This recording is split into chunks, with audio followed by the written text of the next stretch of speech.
இவருக்கும் வணக்கம். கும்பராசினியர்களுக்கு 13/4/2024 முடிவதற்குள் முதலும் முடிவுமான சூரியன் சனியை விட்டு விலகுகிறாருங்க. ராகுவோடு உடன் இணைகிறாரு. இனிதான் உங்களுக்கு மிரட்டல் ஆரம்பமா அமையிருக்குது. அந்த வகையில என்ன மாதிரியான நன்மைகள் எல்லாம் ஏற்பட இருக்கு, கிரக நிலைகளின் ரீதியாக அமையிருக்கும் சாதகங்கள் என்ன, பாதகங்கள் என்ன, கும்பராசினியர்களை பொறுத்த வரைக்கும் இந்த சூரிய பயிற்சி நிகழக்கூடிய காலகட்டங்கள்ல கிரகங்களுடைய சஞ்சார நிலைகள் என்ன என்று பார்க்கும்போது மேஷத்தில் குரு பகவானும், கன்னியில் கேதுவும், மகரத்தில் செவ்வாயும், கும்பத்தில் சனி சுக்கிரனும், மீனத்தில் ராகு சூரியன் புதன் ஆகிய கிரகங்கள் இணைந்து சஞ்சரிக்கிறாங்க. இந்த கிரகங்களுடைய சஞ்சார நிலைகளின் காரணமாக மேலும் என்ன மாதிரியான நன்மைகள் எல்லாம் ஏற்பட இருக்கு என்பது குறித்தான முழுமையான பதிவு தான் இந்த வீடியோல நம்ம விரிவா பார்க்க போகிறோம். அதற்கு முன்னாடி சூரிய பகவானை பற்றி சற்று விரிவாக தெரிந்து கொள்வோம். சூரியன் என்பவர் இந்து தொன்மவியலில் அடிப்படையில் நவகிரகங்களின் முதன்மையானவர் ஆவார். இவர் பிறந்த நட்சத்திரம்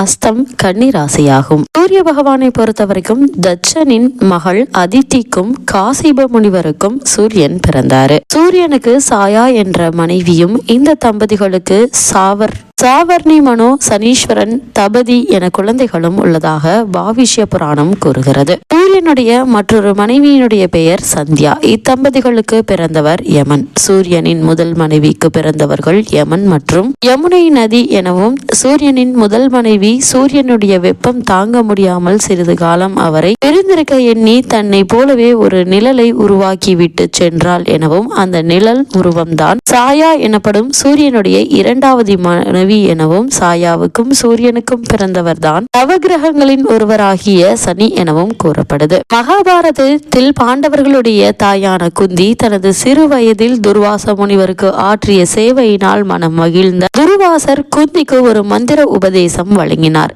இம்மந்திரத்தை கொண்டு எந்த தேவரிடம் வேண்டுமானாலும் குழந்தை வரம் பெறலாம். விளையாட்டு பருவத்தில் இருக்கும் குந்தி இதை சோதித்து பார்ப்போம் என சூரிய தேவரிடம் மந்திரத்தை உச்சரித்தாள். மனம் குளிர்ந்த சூரிய தேவன் குந்திக்கு குழந்தையை வழங்கினார். அக்குழந்தை கர்ணன் ஆவார். மகாபாரதத்தில் இவர் தாராள கொடைவள்ளல், மாபெரும் வீரரும் திகழ்ந்தவர். இப்படிப்பட்ட சூரியன் உலக இயக்கத்திற்கு மிக முக்கியமான ஒன்றாக விளங்குகிறாரு.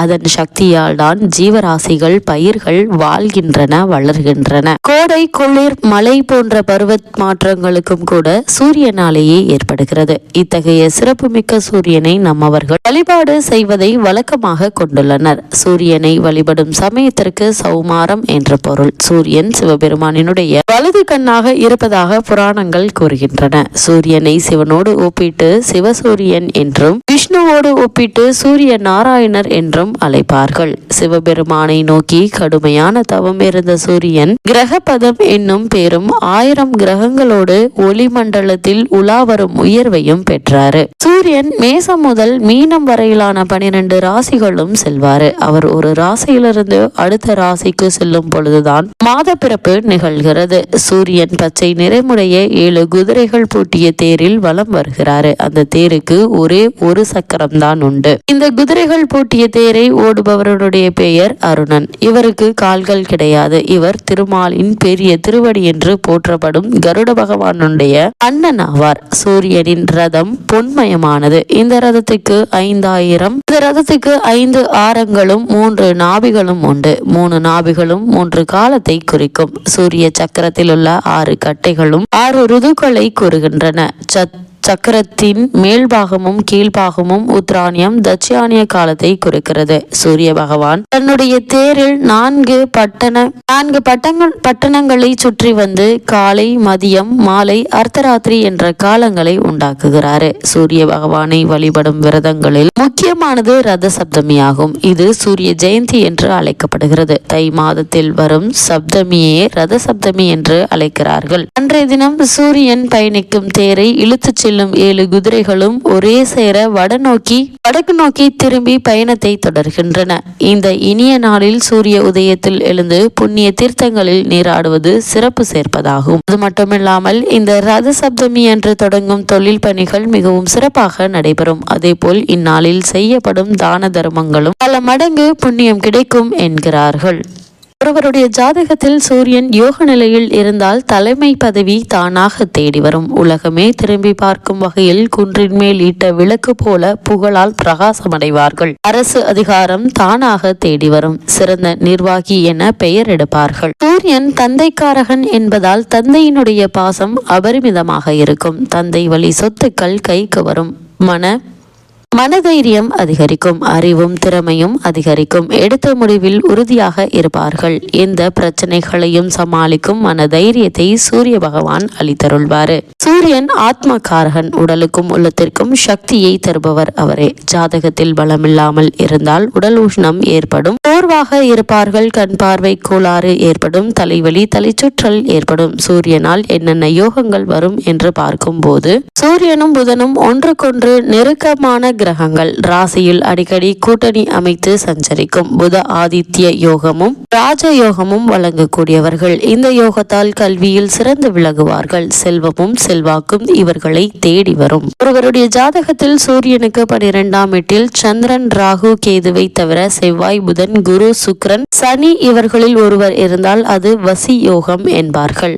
இந்த யோகத்தால் பிறந்தவர்கள் வசி யோகத்தில் பிறந்தவர்கள் இந்த அமைப்பில் பிறந்தவர்களை அனைவரும் விரும்புவார்கள். நல்ல குணமும் தர்ம சிந்தனையும் உடையவர்களாக இருப்பார்கள். அரசாங்க உயர் பதவி வேலை செய்யும் இடத்தில் தலைமை பதவி பெற்று வாழக்கூடியவர்கள். இனிமையான வார்த்தை பேசக்கூடியவர்கள். எண்ணற்ற நன்மைகள் இவர்களுக்கு தேடி வந்து அமையும்.